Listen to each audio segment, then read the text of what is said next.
कृष्ण भगवान की जय, श्री रामचंद्र भगवान की जय, श्री काशी विश्वनाथ महादेव की जय, श्री लक्ष्मी नारायण भगवान की जय, सनातन धर्म की जय, सद्गुरु भगवान की जय। ओम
काशी विश्वनाथ महादेव के सानिध्य में, उनकी ये मोक्षदायी नगरी में मोक्षदायिनी श्रीमद् भागवत कथा सत्संग का आज तीसरा सत्र में हम जब उस कथा का रसपान करने, उस तत्व और सत्व का संवाद भगवान से द्वारकाधीश की कृपा से और आप केवल हमारे सबके पूर्वज और पूर्व जन्मों के पुण्य प्रताप से श्रीमद् भागवत कथा में हम सब हमारे जीवन को समझे और उस अनुसार धर्म और वेद अनुकूल जीवन हम बनाए। जब तक धर्मानुकूल वेदानुकूल जीवन हमारा नहीं बनेगा, तब तक हम मनुष्य शरीर में होते हुए भी हम पशु हैं, शास्त्र कहता है। धर्मेण हीनाः पशुभिः समानाः। धर्म वगरનો વ્યક્તિ એ પશુ સમાન છે। ખાવું પીવું, ઊંઘ આવે સૂઈ જવું, કોઈ મારવા આવે ભાગી જવું, એ તો પશુમાં પણ છે, પશુ બુદ્ધિ છે। तो हम मानव महान क्यों है? આપણે મોટા શું કામે આવો ફાંકો લઈને કરીએ છીએ? हम बड़े हम सब एक पिता के ही संतान है, एक पिता के विपुल कुमार।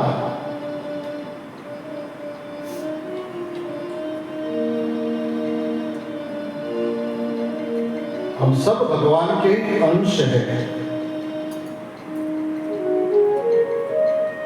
लेकिन फिर भी भगवान ने सृष्टि रचना में जो थोड़ा बहुत भेद बताया है, तो उस भेद के पीछे ये सब नियम और ये रहस्य है। जब हम नियम को फॉलो करेंगे, नियम अनुसार हमारा जीवन बनेगा, दुख आने का या कष्ट आने का या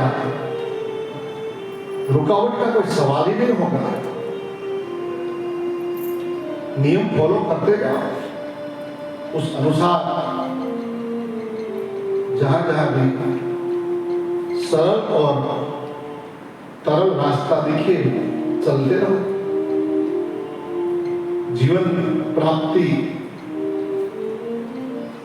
जीवन लक्ष्य परमात्मा है। इस जन्म का श्रेष्ठ लाभ क्या है? भागवत कहता है, जन्म लाभ पर पुंसाम अंते नारायण स्मृति। मनुष्य जीवन का श्रेष्ठ लाभ, कहीं संपत्ति मिल गई, बड़ी सत्ता मिल गई, या बड़ा स्वरूप मिल गया, शक्ति मिल गई, नहीं, ये सब अनित्य है, नित्य नहीं है। नित्य परमात्मा है और हम भी नित्य है। तो संभव है नित्य का मिलन। नित्य अनित्य संभव नहीं है। हम भी नित्य है, हमारा विनाश नहीं है, हम भी अविनाशी है। अविनाशी के है इसलिए अविनाशी।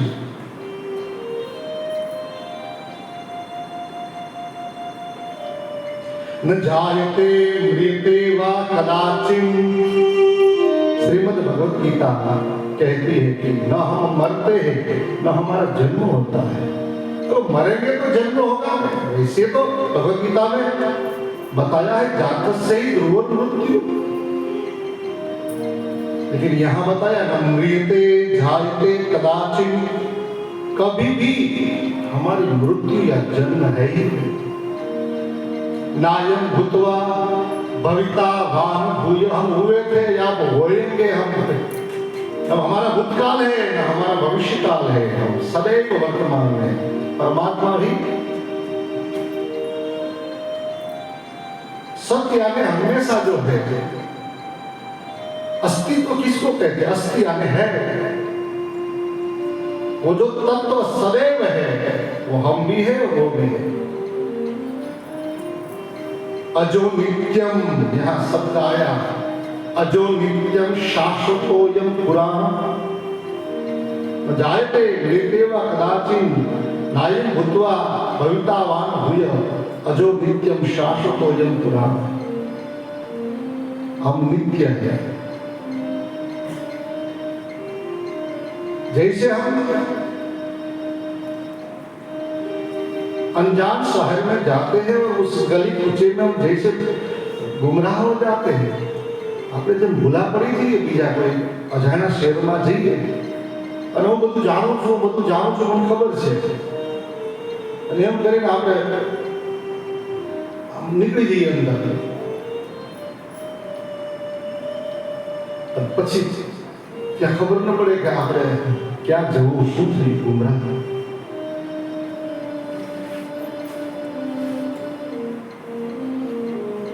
તો બધી અજાણ્યા જગા, અજાણ્યાનો વિશ્વાસ કેમ કરવો? એમ કહે અજાણ્યાનો વિશ્વાસ કેમ કરવો?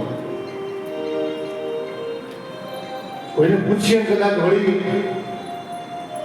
પાછા ચક્કરમાં ચડાવે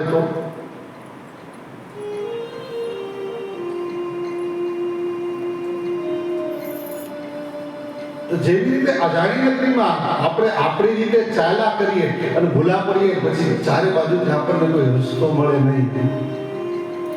અને કીધું એમ જેમ મેળામાં છોકરું ખોવાઈ જાય પછી રડવા માંડે ચારે બાજુ,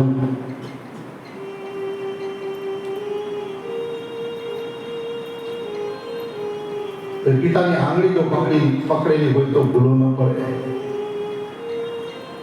માતાનો પાલવ જો પકડેલો હોય तो कोई दिवस विखूटो न पड़े। क्योंकि नित्य परमात्मा जो है, हम भी नित्य है, हमारा जन्मसिद्ध हक भी है उनको पाना। और कोई हक हम न जमाए चले, लेकिन हम और हक जमा कर पूरा जीवन गंवा देते हैं। लेकिन जो हमारा स्वयं का जो हक है, राइट है, जन्मलाभ परपुंसाम अंते नारायण स्मृति। राम चरण बारी जब देखाओ तब निज जन्म सुफल करी लेखो।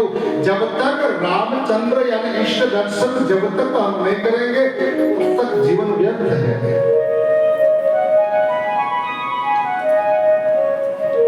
इसलिए शास्त्रों में कई प्रकार के श्लोकों के द्वारा साहित्य संगीत कला विहीन साक्षात पशु तुच्छ विषामहीन, ऐसे श्रीमद् भागवत रामचरितमानस जैसे साहित्य वे यदि हमारा ध्यान नहीं है, यदि हमको उनमें उनका ज्ञान नहीं है, तो हम साक्षात पशु तुच्छ विषामहीन। मनुष्य और पशुओं में शरीर में रॉ मटेरियल्स सेम समान है। પછી કોઈ પણ શરીર હોય એમાં બધામાં વાળ છે, ચામડી છે, લોહી છે, હાડકા છે, બધામાં સમાન છે, એમાં કઈ કોઈ ફેરફાર નથી। આ તો મશીન છે।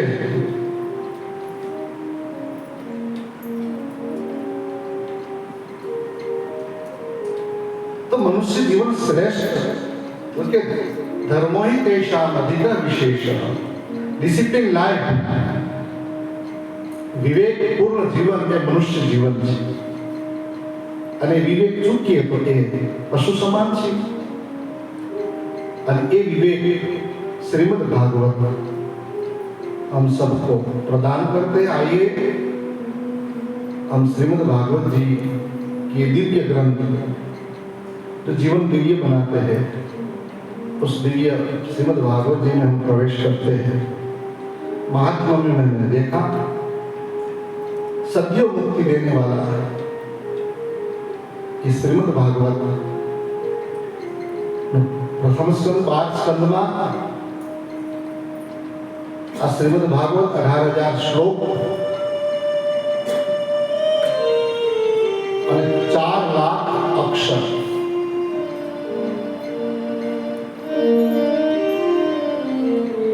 प्रथम श्लोक श्रीमद् भागवत जल्दी शुरू થાય છે जन्माद्यस्य यतों वयादितरतः स्वार्थेष्वभिघ्नः स्वराः तेने ब्रह्महृदायादिकवये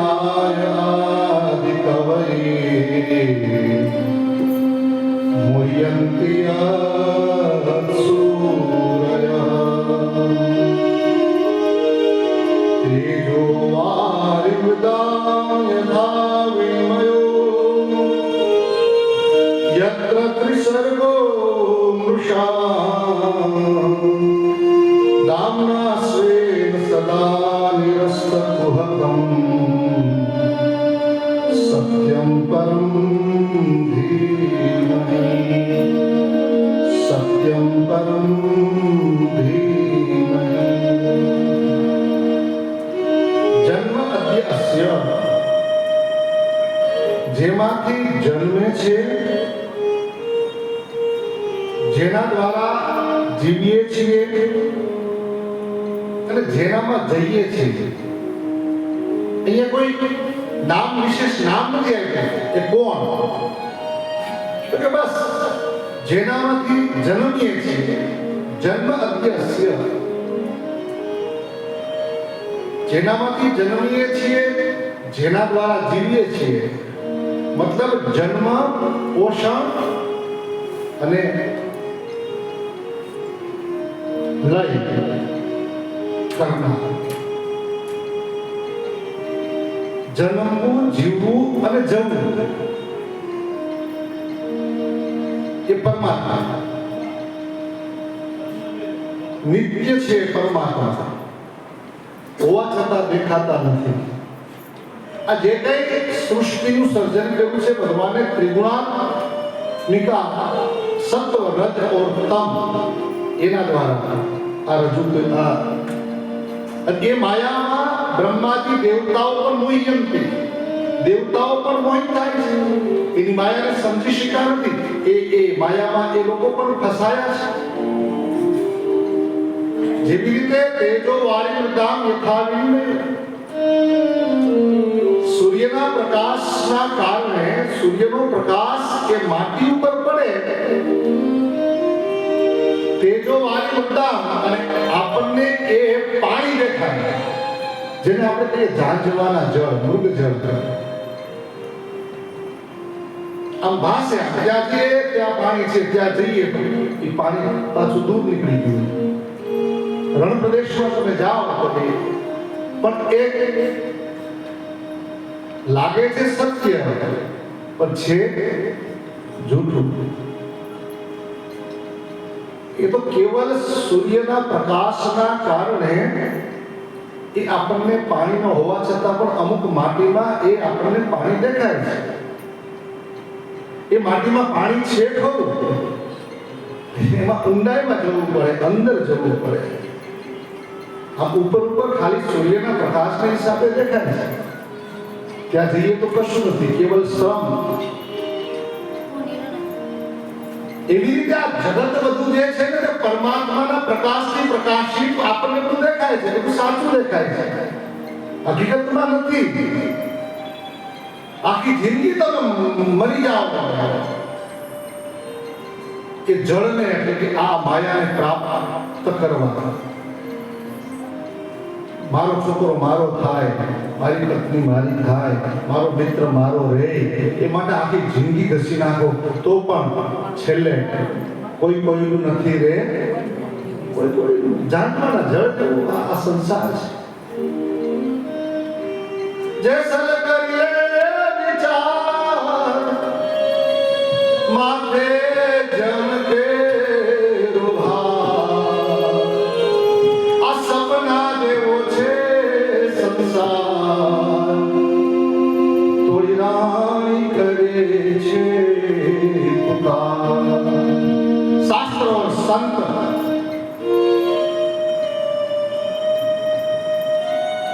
કહીને થાય આ સંસાર સ્વપ્ન છે, આ સંસાર ઝાંઝવાના જળ જેવું છે, આ તો ત્રિગુણ સત્વ રજ તમ ને દ્વારા એ ભગવાને ની આ સૃષ્ટિ છે, ભગવાને સર્જન કર્યું છે. હકીકતમાં જે દેખાય છે તે નથી, અને જે જોવું છે તે દેખાતું નથી. એ ભગવાનની માયા છે. એમાં બ્રહ્માદી દેવતાઓ પણ મોહિયંતી, એ પણ મોહિત થયા છે. તો આપણે સામાન્ય જન્મ તો શું?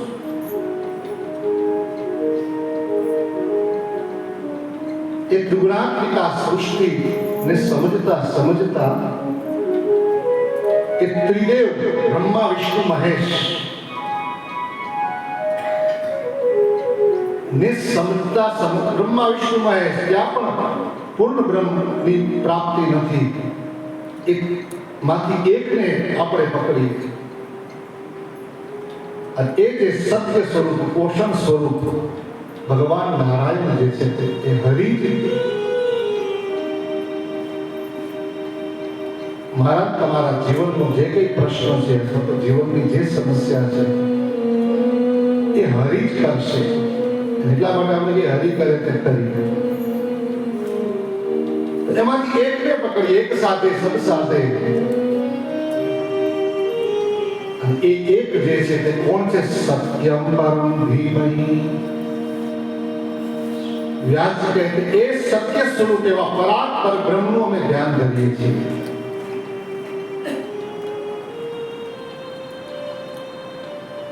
સત્ય કોણ છે? પરમાત્મા છે. આ સંસાર સ્વપ્નવત છે, જૂઠો છે. અને એ સંસારને સમજતા આપણે સત્ય સ્વરૂપ પરમાત્મા સુધી પહોંચવું એ જ મનુષ્ય જીવનનું લક્ષ્ય કહો કે મનુષ્ય જીવનની સિદ્ધિ કહો.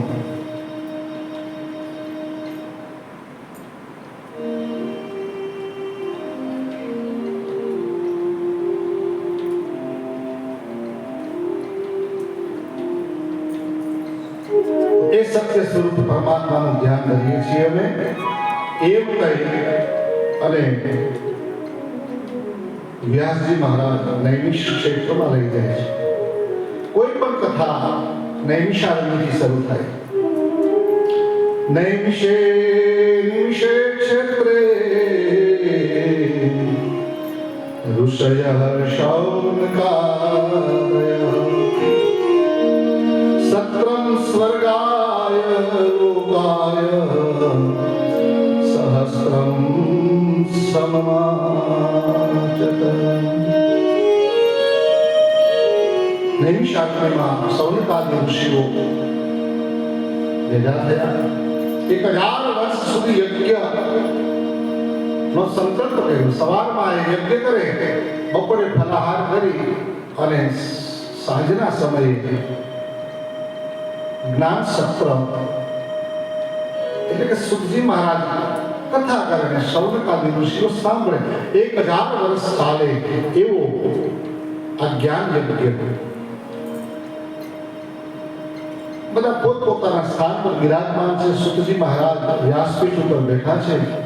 શૌનક ઋષિએ ઉભા થઈ અને વિનયપૂર્વક પ્રશ્ન કર્યા છે. 6 પ્રશ્ન કર્યા છે. આ 6 પ્રશ્નોમાં ષડૈશ્વર્ય ધારી પૂર્ણ પુરુષોત્તમ પરમાત્માનું દર્શન છે. આ 6 પ્રશ્નના જવાબ સમજાઈ જાય તો પરમાત્મા ને માટે આપણે જવાની જરૂર નથી. પરમાત્મા જે આપણામાં છે એ આપણી સામે આવીને ઉભો રહે.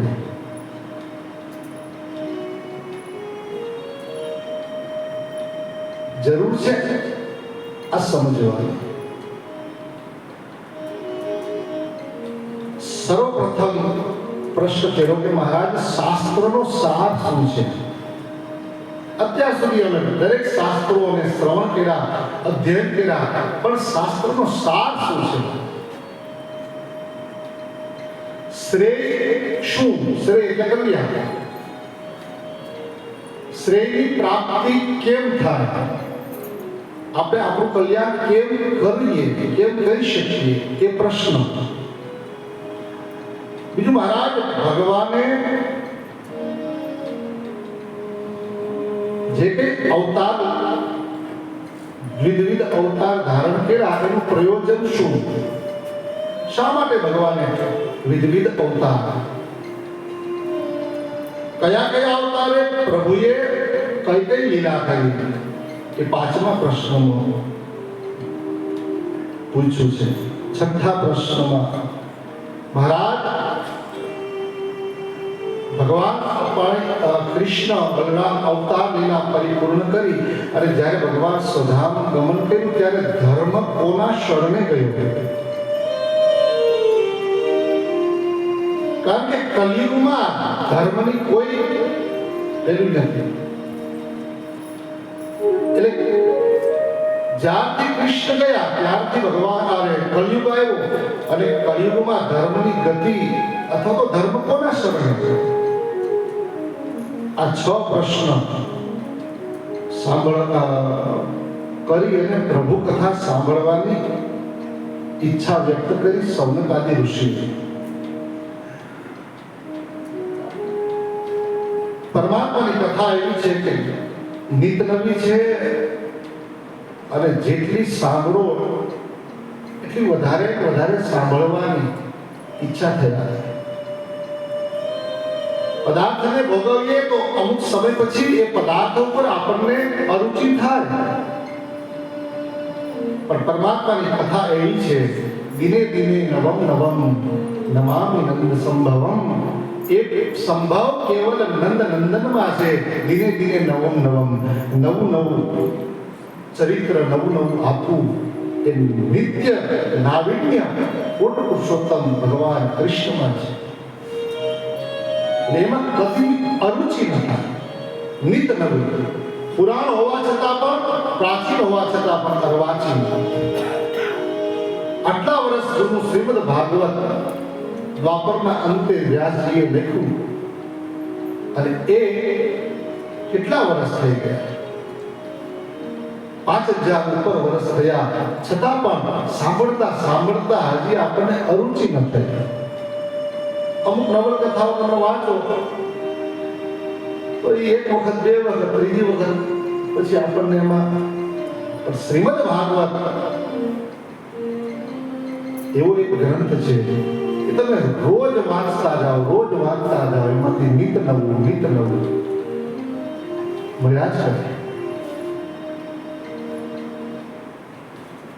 વયમ તુ ન વિતૃપ્યામઃ ઉત્તમ શ્લોક વિક્રમે યત શૃણોતામ રસજ્ઞાનામ સ્વાદુ સ્વાદુ પદે પદે.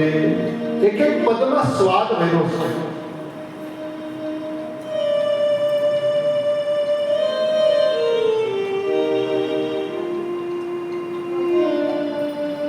આ રીતે પ્રશ્ન કર્યા છે અને સુતજી મહારાજ કહે કે આપના પ્રશ્ન યોગ્ય છે.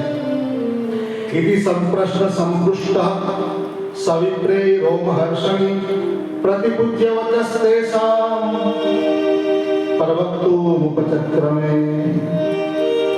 સુતજી મહારાજ જવાબ આપવા માટે એટલે કે કથા કરવા માટે તત્પર થયા છે, તૈયાર થયા છે. શુક વંદના કરી ફરી અહીંયા સુદેવજી મહારાજ, કારણ કે ઉત્તમ વક્તા છે. यं प्रव्रजन्तमनुपेतमपेतकृत्यं द्वैपायनो विरहकातर आजुहाव पुत्रेति तन्मयतया तरवो विनेदुं स्तं सर्वभूतहृदयं मुनिमानतोऽस्मि. वक्ता संतो होवा જોઈએ, શ્રોતા સમર્પિત હોવા જોઈએ. કારણ કે વક્તા શ્રોતામાં કોઈ ભેદ નથી. રામાયણ બી કહે વક્તા શ્રોતા જ્ઞાન નિધિ, રામ કથા અતિ ગૂઢ. ભગવાનની કથા ખૂબ જ ગૂઢ છે, મૂઢનું કામ નથી. જ્યારે દ્રઢ ભાવથી શ્રોતા વક્તા જ્યારે એક થઈ, એકરૂપ થઈ અને આ કથા જો શ્રવણ કરીશું તો રામ સુધી, કૃષ્ણ સુધી પહોંચી શકશું.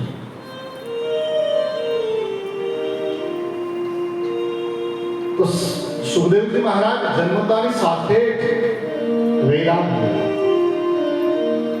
અનેક જન્મનો અભ્યાસ આપણે કરીએ ત્યારે વૈરાગ્ય જન્મતાની સાથે જન્મ એટલે આપણે તો કેટલી વખત જન્મ મેળ્યા, કેટલી વખત જન્મ મેળ્યા, પણ આ જીવનમાં જન્મ એટલે સાચો વિવેક, સદગુરુનું શરણું જ્યારે હું તમે મેળવીએ, જ્યાં સુધી સદગુરુ નથી મળતા ત્યાં સુધી આપણે દીક્ષિત નથી થતા. આપણી બુદ્ધિને સદગુરુ દ્વારા દીક્ષિત કરવી પડે, દ્વિજ બનવું પડે. દ્વિજ એટલે બ્રાહ્મણ, બ્રાહ્મણ એટલે બ્રહ્મ સુધી પહોંચવાનું જેની પાસે લાયસન્સ છે, જેની પાસે ટિકિટ છે એ બ્રાહ્મણ, જેની ગતિ બ્રહ્મ તરફ જ છે, બ્રહ્મ સિવાય એને કંઈ જોતું નથી. તતો વર્ણાસ ચત્વારસ તેષામ બ્રાહ્મણ ઉત્તમ. ભાગવતમાં કહ્યું કે 4 વર્ણમાં ઉત્તમ બ્રાહ્મણ એટલા માટે છે કે જેને જન્મથી એની યાત્રા બ્રહ્મ સિવાય એને કંઈ જોઈએ, એની યાત્રા બ્રહ્મ માટે છે, એનું લક્ષ્ય બ્રહ્મ છે કે બ્રાહ્મણ છે, એટલા માટે ઉત્તમ છે. અને બ્રાહ્મણ શરીર જે છે તે સહજ અમુક યોગ્યતા આપણી પાસે હોય તો સહજ બની જાય. એ યોગ્યતા ન હોય, ગમે તેટલા આપણે પ્રયાસ કરીએ તો એટલા માટે ભગવાને વિભાગ બનાવ્યા છે. ભગવાને જવાબદારી લીધી છે. ચાતુર્વર્ણ્ય મયા સૃષ્ટા ગુણ કર્મ વિભાગ ભગવદ ગીતામાં સ્પષ્ટ લખ્યું છે. આ વર્ણના વિભાગ મેં જાતે કર્યા છે, પણ ગુણ અને કર્મને હિસાબથી.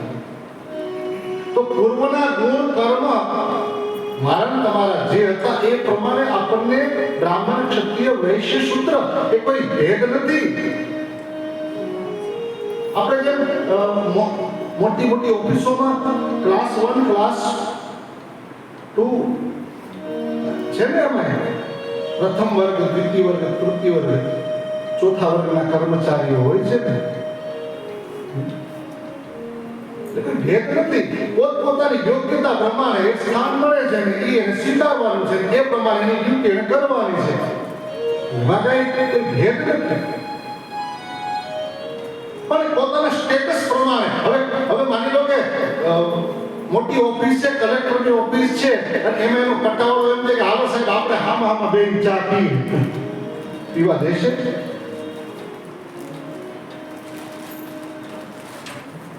યોગ્યતા ભલે એ જ ઓફિસનો કર્મચારી છે, ભેદ આમ જોવા જઈએ તો નથી, પણ છતાં એક વ્યવસ્થા છે. સમજાય તો ઘણું બધું છે, ન સમજાય તો પછી તો આપણે તો એ કરવાનું. ઘણા લોકો તો આજે એ પ્રવૃત્તિ કરે છે કે આ બ્રાહ્મણ કેવાના મોટા અને આપણે કેમ આમ બધા હરખા છીએ, એના મોઢામાં થૂક છે, આપણા મોઢામાં થૂક છે, એના મોઢામાં કઈ ભોળું થોડું આવું બોલે છે બોલવા વાળા. ક્યાં જાવ નહીં, એ વ્યવસ્થા છે, એ ફોલો કરવી પડે, નહીં એ સસ્પેન્ડ થાય. પટ્ટાવાળો તો જીત કરે ગમે તે, એમાં હાલે જ નહીં. હાઈકોર્ટની સુપ્રીમ કોર્ટમાં જાય તો હાલી જાય. મને કલેક્ટર મારે ના ચા આપે એવું ના પડે છે, અને એ ખોટી વસ્તુ નથી. આમ જોવા જઈએ હારે ચા આપે ખોટું થોડું છે, પણ એ વ્યવસ્થા છે. કલેક્ટર તો પટ્ટાવાળો કેમ ન બન્યો? બનવું જોઈએ. કલેક્ટરની સામે કલેક્ટર ચા પી શકે તો એની યોગ્યતા નહોતી. ભણવાના એ ટીંગા ટોળી કરી લઈ જાય તોય ભણવાનો તો જાતો. આખો દી મોબાઈલમાં જ કરી ગેમ રમ્યા જેવો તપસ્યા ન કરી ને, એને જે મેળવવું જોઈતું હતું એ ટાઈમે એને ન મહેનત કરી, અને પછી પટ્ટાવાળો બન્યો. અને પછી એમ કે મને આવો ભેદ હું આવો હોય જ નહીં. એ રાખવું પડે, ન હોય તો બોલ્યો છે ઘર તો બોલ્યો ને ઘરે ભાઈ આને તો આ જે છે.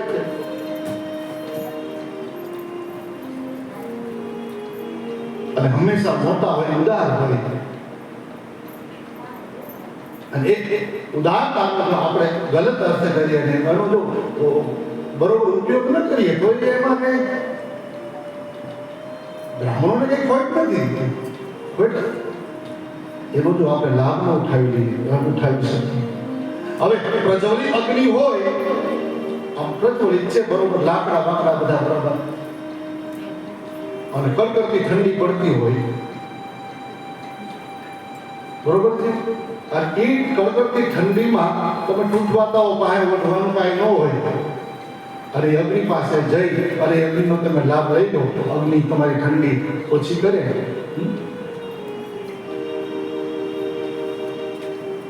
એમાં બ્રાહ્મણ શું છે? તો બ્રાહ્મણ એ અગ્નિ સ્વરૂપ છે. એટલા માટે આપણા શાસ્ત્રમાં પ્રમાણ છે, બ્રાહ્મણોસ્ય મુખમાં સિદ્ધબાહુરાજન્ય પ્રેતઃ. બ્રાહ્મણ તો કે ભગવાનના મુખમાંથી પ્રગટ થયા છે. અને અગ્નિ મુખાત અગ્નિરજાયત, મુખથી પણ અગ્નિ. એટલે બ્રાહ્મણ અને અગ્નિ એ બંને સગા ભાઈ. ભગવાનના કયા અંગમાંથી? મુખમાંથી. પછી ઘણા બધા હવે બ્રાહ્મણ નથી આવ્યા, તારી પાસે છે યોગ્યતા બ્રાહ્મણ વિશે બોલવાની? पूज्य डोंगरे जी महाराज को मैं याद करूं, हमारे शिक्षा गुरु सूरत के पूज्य दारिदत्त झा गुरु जी ये बात करता था. सूरत में पूज्य बाप जी की कथा અને 108 પારાયણ કથા, 108 બ્રાહ્મણો એ પારાયણ કરે ભાગવતનું. અને એમાં રોજનો ડોંગરેજી મહારાજ પધાર્યા. એમાં એક દિવસ જે કથાના આયોજક જે એના પ્રમુખ હતા ને, એક બ્રાહ્મણોને તમાકુ તો હવે તમાકુ ખાય ને પછી ઓલા આગળ આવો એ બધા એમની પોતાની વ્યાસ લીધો જાય, બીજે રાખે. પછી ઓલા બીજી સાફ કરવા જાય ને એટલે બે ગીત તો જોયું. ત્રીજે દી પેલો જે પ્રમુખ હતો ને થોડો મગજ ગયો ને બ્રાહ્મણને મીંડો બોલવા, બ્રાહ્મણ આમાં બોલતા હતા. એમાં પૂજ્ય ડોંગરેજી મહારાજ પધાર્યા. મારા ગુરુજી કે હું એની પાછળ ગુરુજીની સાથે, ડોંગરેજી મહારાજની સાથે, અને એમાં બ્રાહ્મણ વિશે બોલતા હતા. ડોંગરેજી મહારાજ સમજી ગયા અને ઊભા રહી ગયા અને એમ કહે કે ઈ પેલા પ્રમુખને કીધું કે તું બ્રાહ્મણ વિશે બોલનાર કોણ? અને ઈ સમયે ડોંગરેજી મહારાજને કોઈ દિવસ ગુસ્સામાં જોયેલા નહીં. हमारे गुरु जी का है कोई दिवस डोंगरेजी मार्ग को पण एक દિવસે તામ્રવર્ણ એ ગુસ્સો જોઈને હું 7 ડગલા પાછળ હટી ગયો. બાપરે તું કોણ બ્રાહ્મણ વિશે બોલના? બોલો પગમાં પડી ગયો મહારાજ, આથી કોઈ દિવસ સુધી તેરી યોગ્યતા ક્યાં है? અગ્નિ યજ્ઞનો હોય કે સ્મશાનનો હોય, એ બાળે છે. યજ્ઞના અગ્નિમાં તમે હાથ નાખો તો હું તમને આશીર્વાદ આપે नहीं? हाँ पवित्र अपवित्र जरूर, लेकिन अग्नि अग्नि होता है. ऐसे ब्राह्मण ब्राह्मण होते. अपना कर्तव्य है, जो हमारा वर्ग ब्राह्मण क्षत्रिय वैश्य शूद्र उस अनुसार हमको जो भी कर्म के अनुसार, पूर्व जन्म के कर्म के अनुसार जो शरीर मिला है उस शरीर से हम यात्रा कर सकते हैं. पट्टावाला कलेक्टर बनी सके थे, व्यवस्था है. कहीं क्यों ने प्रिंसिपल की पदवी पाई है, वही है कि उसको अब पछतावा हुआ कि अभी तक तो नहीं पढ़ा तो नहीं मिला, लेकिन अब उसको लग रहा है कि प्रिंसिपल का पद तो अच्छा है, तो वहीं से फिर शुरू करते हैं. 10वीं कक्षा की परीक्षा देते, फिर आगे 12वीं की परीक्षा देते, और ऐसे मेहनत करते करते करते करते डिग्री मिल जाती है तो वो भी प्रिंसिपल बन जाते हैं. एवा दाखला છે પણ બહુ ઓછા થઈ શકાય. એવું નથી કે આ શરીર હોય તો જ આપણે ભગવાનને મેળવી શકીએ. ભગવાન કહે જાત પાત અને ધર્મ બનાવી મારે માટે કશું જ નહીં. માનવ એક ભગતિ કરનાર હતા. એટલે બ્રાહ્મણ શરીર ઉત્તમ છે અને આપણે જ્યાં છીએ ત્યાંથી આપણે આગળ પછી વધીએ. વૈશ્ય શરીરમાં છીએ તો ક્ષત્રિયમાંથી બ્રાહ્મણમાં આમ સ્ટેપ બાય સ્ટેપ જરૂર આપણે પણ બ્રહ્મ સુધી પહોંચી શકીએ. એટલે બ્રહ્મને મેળવવા માટે બ્રાહ્મણ બનવું એટલે કે બ્રાહ્મણ કુળમાં અવતરવું એવું કહેતો હતો. રામાયણમાં વિશ્વામિત્રએ બ્રહ્મને મેળવવા માટે તો કે બ્રાહ્મણ બન્યા. બધું જ રાજપાટ છોડી અને જંગલમાં ગયા અને ઋષિની જેમ જીવન જીવી અને વિશ્વામિત્ર ઋષિ બન્યા. પણ બન્યું શું કે વિશ્વામિત્ર ક્ષત્રિય કુળ છોડી અને બ્રાહ્મણ બન્યા અને એ બ્રહ્મ ક્ષત્રિયતા રામ રૂપે દશરથને ત્યાં ક્ષત્રિયને ત્યાં બ્રહ્મ પધાર્યા પુત્ર રૂપે. એ કોઈ ભેદ નથી, એ वर्ण ये व्यवस्था है, वर्ण व्यवस्था. उस व्यवस्था के अनुसार हम सब बढ़ते और जहां है वहां से हम और ऊर्ध्व ऊपर. तो ब्राह्मण એટલે સીમા આવી કાશી આવ્યું એટલે બનારસ નજીક એમાં બ્રાહ્મણ એટલે બ્રહ્મ સુધી ની સીમા સુધી પહોંચી ગયો. મહારાજે ઋષિમુનિઓ યજ્ઞ કરે અને આ રીતે સત્સંગમાં સત્ર અને સુખદેવજી મહારાજ ની વંદનામાં જન્મતાની સાથે જેમને વૈરાગ્ય અનેક જન્મોની યાત્રા કર્યા પછી આ બધી યોગ્યતાઓ મળતી જાય છે.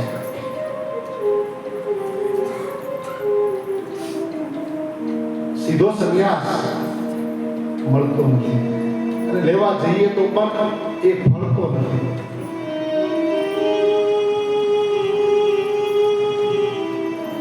સુખદેવજી મહારાજ વૈરાગી જન્મતાની સાથે પિતાને પણ જવાબ નથી દીધો.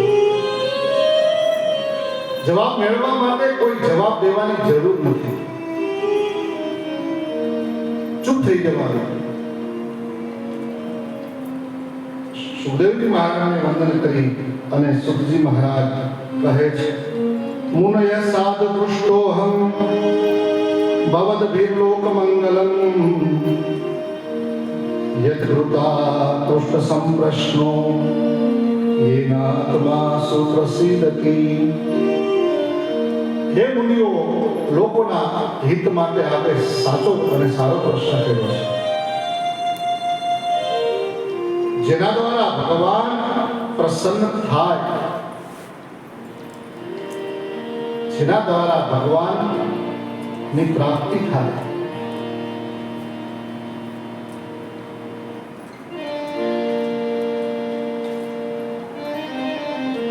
એ છે ધર્મ.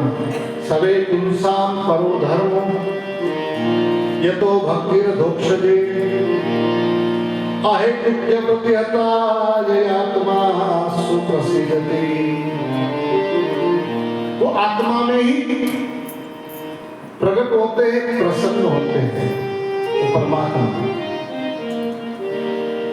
तो जो कैसे सवे पुंसाम परो धर्म, जब व्यक्ति श्रेष्ठ धर्म का आचरण करते हैं और श्रेष्ठ धर्म का आचरण करते करते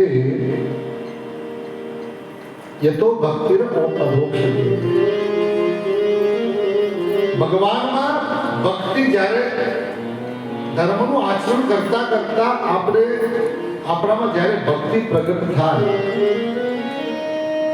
કેવી ભક્તિ? આહેતુકી ભક્તિ, निष्काम भक्ति, सकाम नहीं. सकाम भक्ति भक्ति ही नहीं है,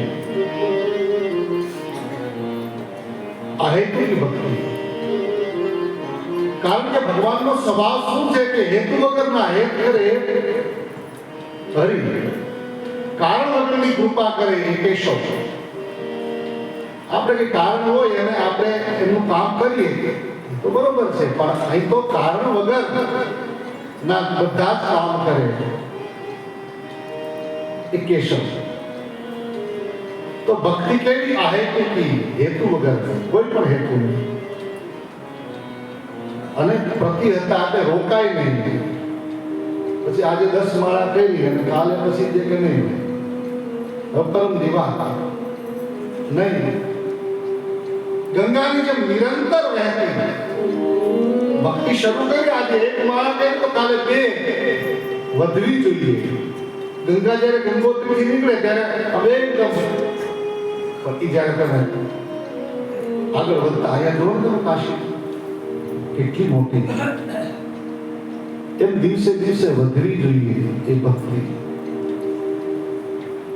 આપણે તો શ્રાવણ મહિનો આવે એટલે મહાદેવ દાદાને એટલું પાણી ચડાવીએ બળેવ આવે ને ત્યાં તો ભગવાનને છીપું આવવા મળે. એ કેવા અમાસ આવે તો સારું, આના મુખ્ય વાર નથી કોઈ. ઘરે આ 10 જણા છે, ઘરે 10 જણા આવી જાય છે. નકર વારો કરતા હોય તો એક લોકો ગામમાં 350 જણા હોય, એક નો વારો કરે તો રોજ એક લોટો ચડાવે તો માતા દાદા કે વાંધો નહીં, પણ આ તો 350 ઉમટી પડે છે. પુણ્યમાં આવે તો ભગવાનને શરદી થઈ જાય. અને અમાવાસ પૂરી થાય એટલે બહુ ધાકમ થઈ આમ રાહ જોઈ બેઠા હોય કે આવે કોઈ નહીં. આ હેતુ આ પ્રતિહતા રોકાઈ દેવી. ધર્મનું આચરણ આપણે કરીએ છીએ તો ચોક્કસ આપણામાં ભક્તિ આવે. અને ભક્તિ જો ન આવે તો આપણું ધર્મનું આચરણ જે છે તે કેવલ ગધા વેતરું છે, કેવલ શ્રમ છે. પરમાત્મામાં પ્રેમ જ્યારે મેન તમે ધર્મનું આચરણ કર્યું હશે ત્યારે જ થશે. ધર્મનું આચરણ જીવનમાં નથી તો ભગવાનમાં પ્રેમ થશે જ નહીં. એટલે ધર્મનું આચરણ આપણું બરોબર છે કે નહીં તો માનવાનું કે ધીરે ધીરે આપણામાં ભક્તિ રૂપી ગંગા આગમન થશે. અને રોકાય એ પછી રોકાશે જ દિવસે દિવસે વધશે. શુભ ભક્તિ વધો મારી પૂર્ણિમા જેવી ભક્તિ પ્રતિપદાથી શરૂ થાય, એકમથી શરૂ થાય. જેમ ચંદ્રનિકળા વધતી જાય એક અને પૂનમના દિવસે જેમ 16 કળાએ જેમ ચાંદની આખી ધરતીને જેમ દૂધના દેવી બનાવી દે સફેદ, એમ આપણું જીવન કેવું બની જાય નિર્મળ ભક્તિ કરતા કરતા. શુભ ભક્તિ વધે મારી પૂર્ણિમા જેવી સૌ સંતો આશીષ એ દેજો એવી સૌ સંતો આશીષ એ દેજો.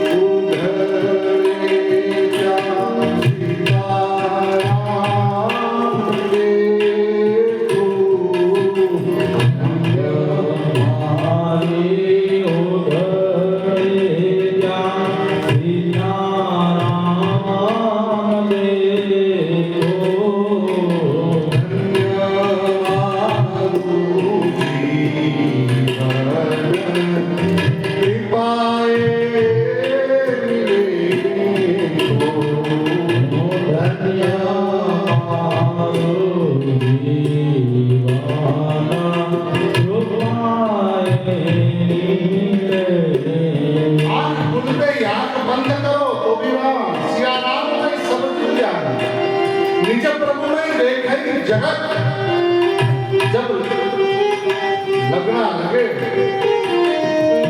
तो मानना कि हमारी भक्ति परिपूर्ण आज उगड़ता भी साथ है कोई नहीं.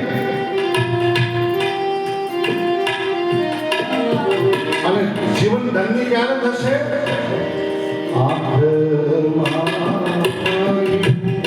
ગાવ બધા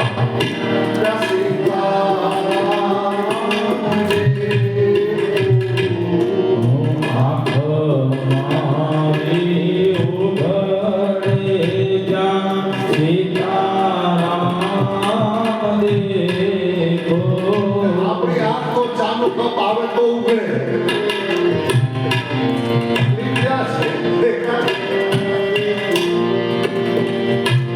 ઘણા તો ગાતા હોય તો કે આંખ મારી ઉગડે તો ચાનો કપ દેખું તો જ ઉગડે, નજર તો ઉગડે. મને દેખાડો ચાનો કપ.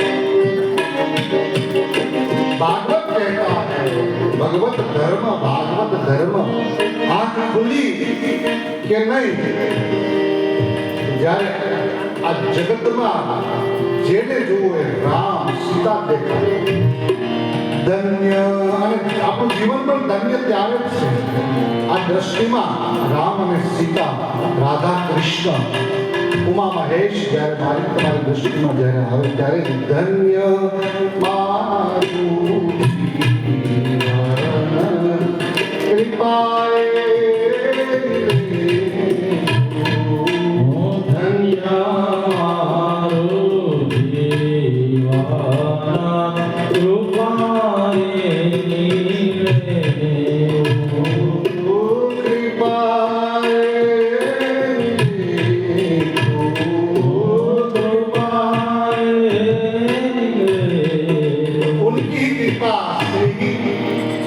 दर्शन. तो हम सब कहते हैं उन्हीं की कृपा से ये भागवत दर्शन करते करते भगवत दर्शन हम करें, ये मौका है. ये सुनते सुनते समझ जाए तो धर्मનું પાલન કરતા કરતા ભક્તિ આવે, અને જો ભક્તિ ન આવી મારા તમારા હૃદયમાં તો માનવાનું કે હજી કંઈક ને કંઈક સત્ય, દયા, દાન, તપમાં કંઈક ને કંઈક ઉણપ છે, કંઈક ને કંઈક ખામી છે. એ ખામી ધીરે ધીરે ધીરે ધીરે એ ખામીને પહેલા જોઈએ અને પછી એ ખામીને પૂર્તિ કરીએ. કંઈક ને કંઈક જે અધૂરું છે એને પૂર્ણ કરીએ. અને અધૂરો જવાબ માર્ક મળે ને, પૂરો જવાબ આપો તો જ માર્ક મળે અને આગળ કક્ષામાં આપણને પ્રવેશ મળે.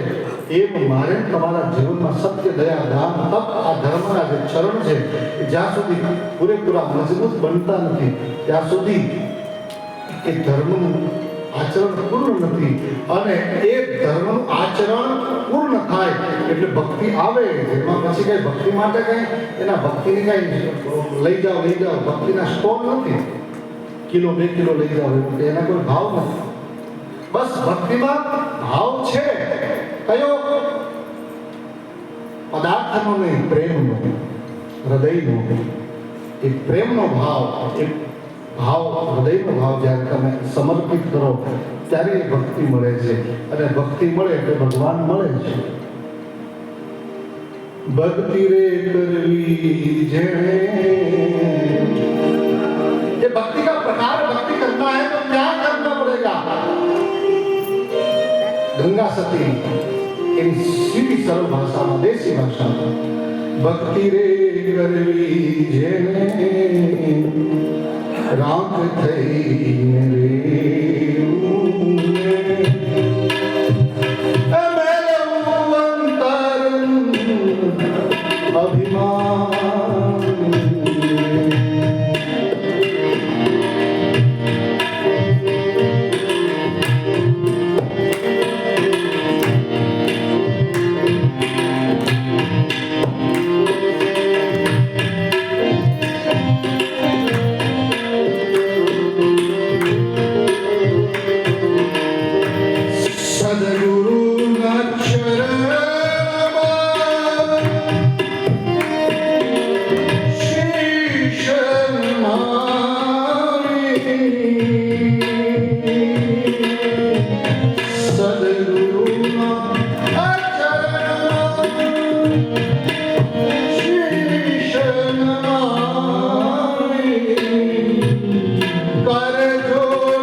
नहीं, जो कुछ है सो तेरा, तेरा तुझको अर्पण, क्या लागे उसमें मेरा। ये भाव वो राग पड़ा है। એ જ્યારે મારું છૂટશે એટલે અભિમાન એની મેળે નીકળી જશે. આમાં બીજું કશું કરવાની જરૂર નથી. બસ એ સિમેન્ટની કોથળી આમ જ્યારે સીવેલી હોય ને ત્યારે આમ એમ થાય કે આમ 3 દોરા હોય એના અને આને ખોલવું કેમ, એટલે આપણે તો જોઈને જેમ સીધું ચપ્પુ લઈએ પણ એની ટ્રીક છે. જો મજૂરો એ સિમેન્ટની થેલી ખોલતા હોય ને ત્યારે એ વચ્ચેનો દોરો આમ ખાલી આમ ખોલે ને બધા દોરા એને મેળા નીકળી જાય. પછી દોરો આપણને આવડવો જોઈએ પકડતા, એ દોરો પકડાઈ જાય. એવી રીતે આ જીવનમાં ભક્તિનું એવું છે. બસ આ અભિમાન મૂકી આમ દોરો નીકળી જાય એટલે જીવન ખુલ્લું. જીવન ખુલ્લું એટલે જે કંઈ આપણે લાભ આ જીવનનો લેવાનો છે એ લઈ શકીએ.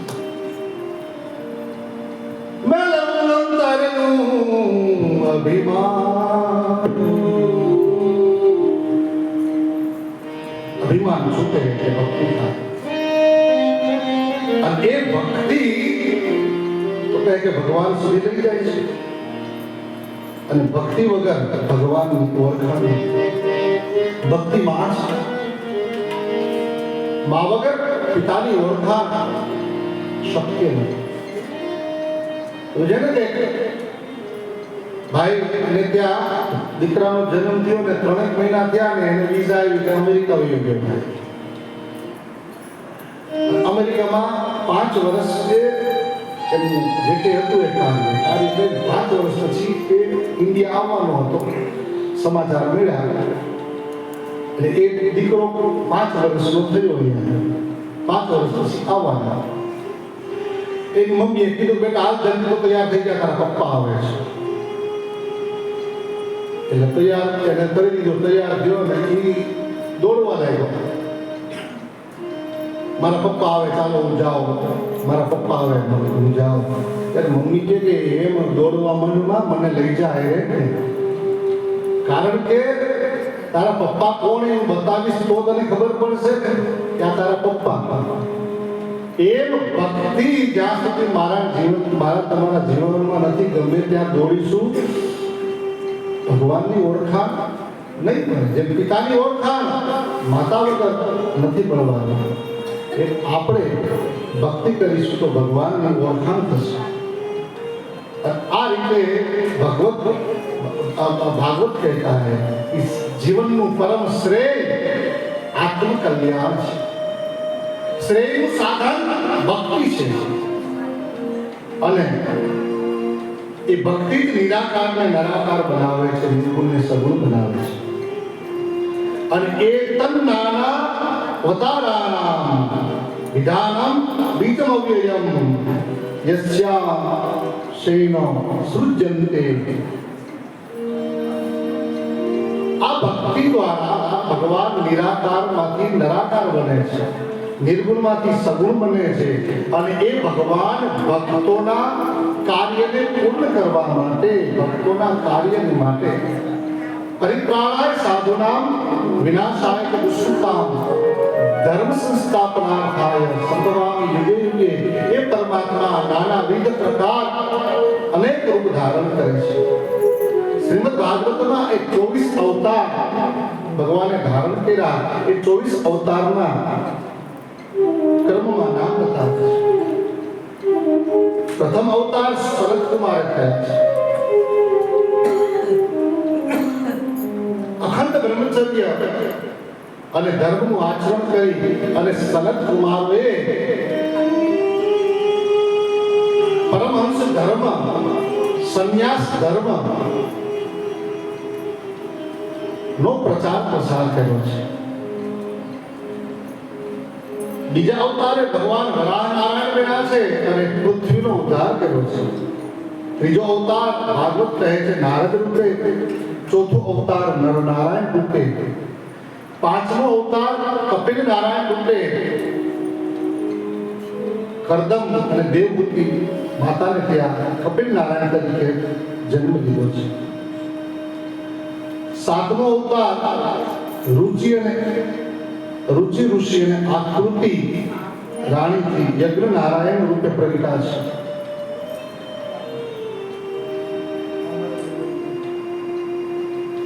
દત્તાત્રેય રૂપે ભગવાન જન્મા છે. ભગવાન ઋષભદેવ રૂપે જન્મા છે. ભગવાન પૃથુ રૂપે જન્મા, મત્સ્ય રૂપે જન્મા, કૂર્મ રૂપે ભગવાન અવતાર ધારણ કર્યો. ધન્વંતરી રૂપે, મોહિની રૂપે ભગવાન ઋષિ નારાયણ રૂપે, વામન રૂપે, પરશુરામ રૂપે, વેદ વ્યાસ રૂપે ભગવાન રામચંદ્ર રૂપે, બલરામ અને કૃષ્ણના રૂપે ભગવાન જન્મ લીધા છે. બુદ્ધ અને કલ્કી અવતાર એમ કહે છે કે કલયુગના અમુક સમય પછી બુદ્ધ અવતાર જે થઈ ચૂક્યો છે અને હવે પછી જે થશે તે ભગવાન કલ્કી રૂપે. કલયુગમાં જ્યારે અધર્મ ખૂબ જ ફેલાશે ત્યારે ભગવાન કલ્કી નારાયણનો અવતાર ધારણ કરી અને ફરી ધર્મ સંસ્થાપન કરશે. આ રીતે ભગવાને વિવિધ રૂપે ધર્મની રક્ષા માટે, સંતોની રક્ષા માટે, ભક્તોના ભાવથી ભગવાન વિવિધ અવતાર લીધા છે અને અવતાર લીલાનું કાર્ય કર્યું છે. કળિયુગના લોકોના કલ્યાણ માટે વ્યાસજીએ આ શ્રીમદ ભાગવતની રચના કરી છે. ભગવાન કૃષ્ણ સુદામ જ્યારે જાય છે ત્યારથી કળિયુગનો પ્રવેશ થાય છે. કલૌ નષ્ટ દશામેષામ પુરાણાર્થો ધુનોતિદા. કળિયુગનું કામ જ એ છે ધર્મને ગ્લાનિ, ધર્મને હાનિ પહોંચાડવી. ધર્મનો નાશ કોઈ કરી શકવાનું નથી. ધ્યાન રાખજો. થોડી ઘણી હાનિ, થોડી ઘણી ગ્લાનિ જરૂર પહોંચાડી શકાય છે, કારણ કે ધર્મ એક પરમાત્મા છે. તો જ્યારે ધર્મને ગ્લાનિ, હાનિ પહોંચે છે ત્યારે ભગવાન કોઈને કોઈ સ્વરૂપે આવે છે. ભગવાન સુધામ ગયા ત્યારથી કળિયુગ આવ્યો છે અને કળિયુગના જીવોના કલ્યાણ માટે વ્યાસજીએ શ્રીમદ ભાગવતની રચના કરી અને શ્રીમદ ભાગવત એમના દીકરા સુખદેવજીને બનાવી. શ્રેષ્ઠ રચના હતી અને આપણે બધા એવું જ ઈચ્છીએ કે મારી જે શ્રેષ્ઠ વસ્તુ છે, મારી પાસે જે ભવ્ય દિવ્ય છે તે મારા દીકરાને આપે. એટલે સુખદેવજીને ભણાવ્યું અને એ સુખદેવજીએ એ ભાગવત પરીક્ષિતજીને બ્રાહ્મણના શ્રાપ મળવા જે મૃત્યુદંડ મળ્યો હતો, એટલે એ મૃત્યુ અમૃતમય બને ભગવત પ્રાપ્તિ માટે સુખદેવજીએ એ ભાગવત પરીક્ષિતને સમજાવ્યું. ત્યારે કહ્યું કે મહારાજ વ્યાસજીએ કોની પ્રેરણાથી આ ભાગવતની રચના કરી? સુખદેવજી મહારાજ તો ગોદોહન માત્ર, કોઈ સંસારીને ત્યાં જાય તો ગાયોને દોવાનો સમય જેટલો લાગે એટલો સમય સંસારીને ત્યાં રોકાતા, બાકી એક જગ્યાએ સ્થિર નહીં રહે. એ સુખદેવજી મહારાજ 7 દિવસ એક આસન પર બેસીને પરીક્ષિતને સુતામે સંભળાવી કથા. અપેત કૃત્ય સુખદેવજી આ ભાગવત સંભળાવવા માટે કેમ બેઠા મહારાજ? આ બધી કથા અમને કહો. પરીક્ષિતજી મહારાજ અનશન માટે કેમ બેઠા હતા એ કથા કહો. ત્યારે સુખજી મહારાજ કહે દ્વાપરે સમનુપ્રાપ્તે તૃતીય યુગ પર્યયે. દ્વાપરના અંતમાં કળિયુગની શરૂઆતમાં 2 યુગની સંધિના કાળે પરાશર ઋષિને ત્યાં માં સત્યવતી દ્વારા વ્યાસજીનો જન્મ થયો અને વ્યાસજી પ્રગટા અને એ વ્યાસજી બ્રહ્મા વિષ્ણુ રુદ્ર સ્વરૂપ. એ વ્યાસજીએ 4 વેદ, પેલા એક જ વેદ હતા એને ઋગ્વેદ, યજુર્વેદ, સામવેદ, અથર્વવેદ આમ 4 વિભાગ કર્યા છે.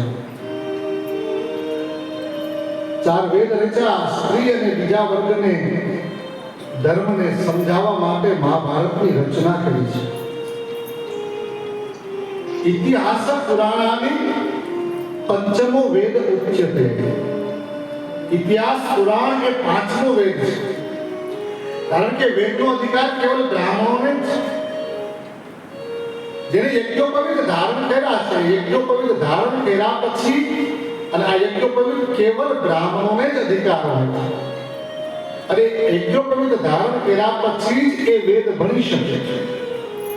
એટલે 7 વર્ષની ઉંમરે એને યજ્ઞોપવિત સંસ્કાર અમારે બ્રાહ્મણો કરે. અને એ યજ્ઞોપવિત સંસ્કાર કર્યા પછી એને સીધો કાશીએ ભણવા મોકલે. હવે તો બોલું કે ને સાવ જ્ઞાન લીસો ધાર્યા. હવે જનોઈ તો આપણે આપીએ છીએ, કાશીએ કોઈ આવતું